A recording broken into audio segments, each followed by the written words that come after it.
que no se rinde.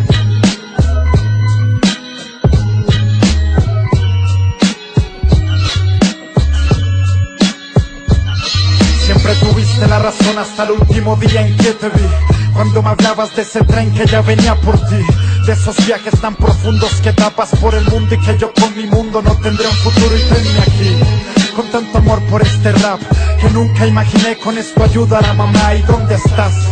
Me pregunto a cada hora como el náufrago sin suerte que habla con las olas. Esta carrera a cualquiera lo destroza. Quisieras que entendieras no mañana sino ahora que, aunque nada hoy se encuentre bien, sé que un día sentado me escucharé y reiré de lo que un día te escribí en la habitación más simple. Sé que necesito cosas que a otro ni le sirven, que la mayoría guía por lo que otro dice y no por decisiones que el corazón les define. Recuerdos viven en mí cada mañana, cuando me hablabas que los marineros no temen de nada, que en el cielo había una estrella que los guiaba y si la vida fuera como el mar nunca se extraviaban. Tropiezo tanto y soy tan complicado, será porque un triunfo lo celebro llorando. Y esa droga que consumes a diario y me pregunto si vale más que tus padres al lado. Por mi lado a veces bueno, a veces malo, porque la vida difícil también es bella.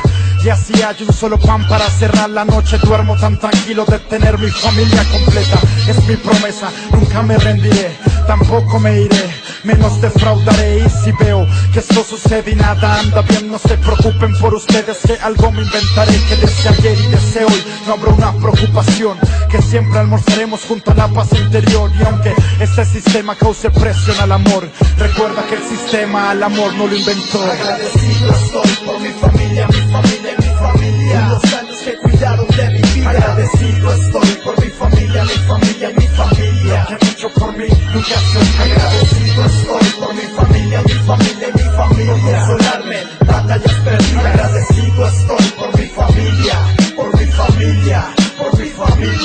Estas cuadras saben de rap como de frío en la mañana. Es como esa tranquilidad que me brinda llegar al barrio después de haber perdido la cordura y estar ante más riesgos de esos que también tienen pintura. Y es ser feliz poder cruzar con vida estas cobijas y sentir esa fuerza divina que me protege. Tan pronto apague el interruptor de corriente, sé que uno a uno mil recuerdos tomarán mi lento. Y me arrepiento con el alma no haber sido un mejor hijo y haber preferido seguir jugando al rapero con amigos que se fueron y otros